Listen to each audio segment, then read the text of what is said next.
first complete albums of the movement. But what was the appeal of this music without lyrics? Dave Haslam was one of the first DJs to play house music in the UK. I even like the fact there weren't any lyrics in a lot of it. It was avant-garde, and it was experimental, and it was weird, and it was actually music that weirdos listened to. And it sounded even better, it soon turned out, to people on ecstasy. And I think that kind of synthesis became what defined that whole era.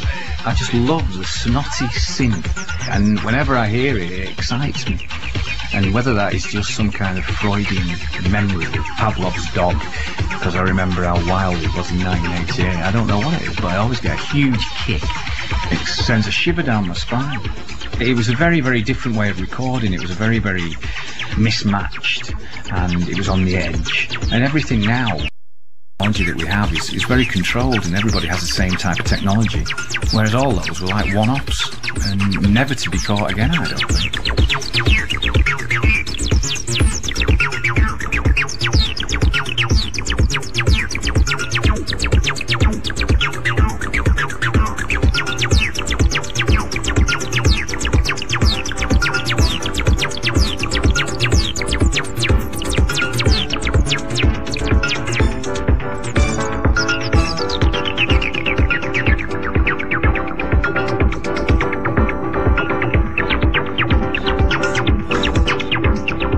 Voodoo Ray, Acid Tracks, Your Love and the Times themselves were perhaps happy accidents, but none of it would have been possible without the relatively cheap technology that was becoming available to more and more producers. Roland's 808 and 909 drum machines and the now legendary 303 bassline, the original acid squelch machine. The music may have begun in the US, but it was UK attitude that gave it energy. The analogue punk was out there living the lifestyle and then carrying on the party in his bedroom. DJ Bill Brewster was already immersed in the world of nightclubs, and Carl Hyde of Underworld had already had a brief career as a pop star. But it was the revolutionary spirit of acid house that had them hooked. The difference was that punk talked a lot about rebellion and independence and all of those sort of things, but it never actually really delivered it. All the bands that were important in punk signed to big labels, basically, whereas with acid house, that really did happen. There were people making music in their bedrooms and pressing it up on a white label and selling it out the back of a van to Black Market and loads of other record stores in Soho. So that kind of DIY ethos really came alive during acid house. And the dance floor gave us an opportunity to get our music across without the needs of the paraphernalia of the music industry, without radio, without press or any infrastructure. We placed something on the dance floor. If people liked it, they might buy it.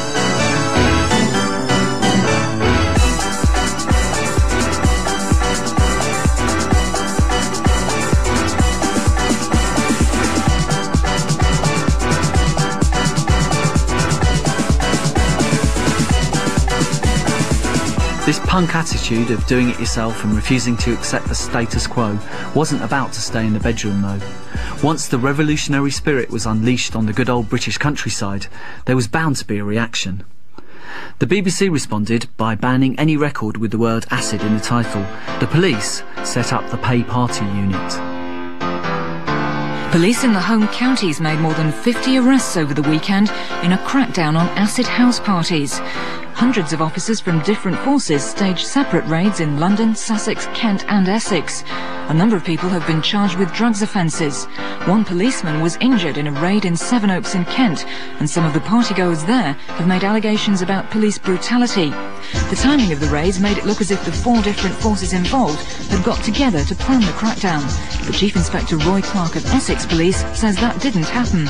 I think it's just that all the home counties police forces are becoming concerned that this craze, as it were, doesn't move into their respective counties. That's certainly the case as far as Essex is concerned. The idea that we should be prisoners in our own home for a weekend so that 6,500 unspecified individuals can have fun, I find unacceptable. I don't think it's striking the necessary balance. Many of them seem to end up in hospital, to go on dancing all night for 12 hours in a noise which can't be very good for their ears, can't do much for their health.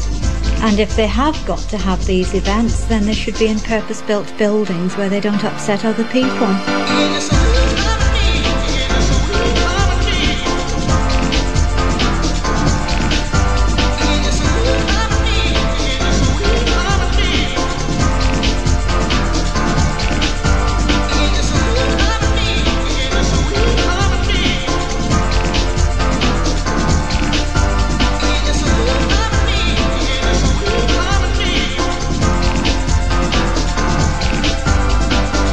Ronnie Size witnessed the change, and Does It Offend You, Yeah? Saw the reports.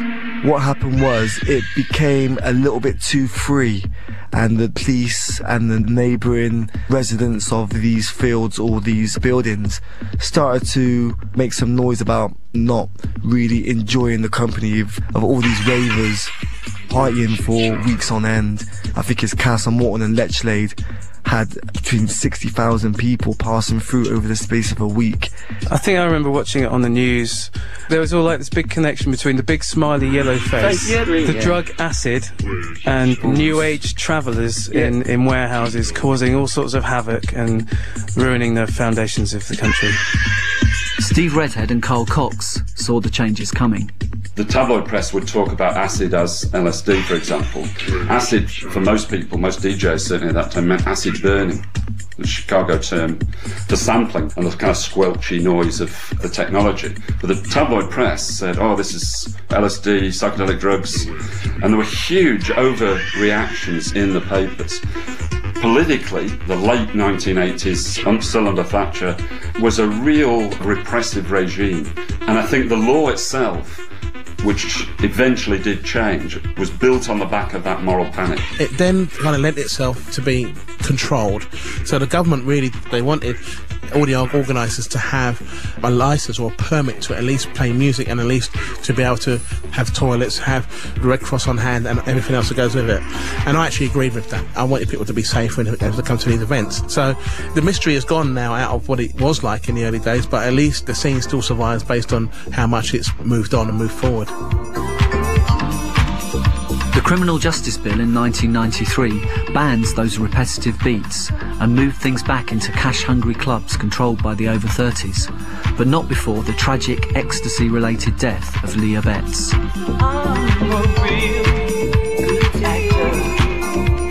Police in Essex have offered an amnesty to youngsters who bought ecstasy tablets from a contaminated batch which has left a teenager in a coma.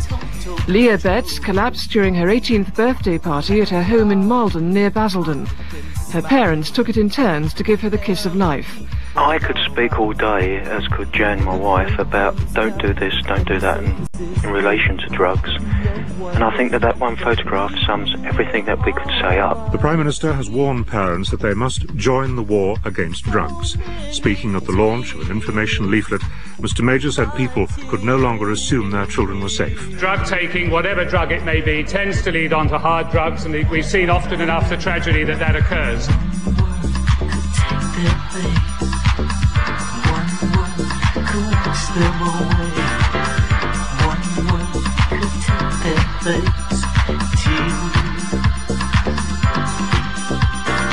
Regretting nothing but the pain. My heart, my life, my world is filled with rain. I'm drowning when the curtain comes down and the circus is through. No one is left but me, you and all my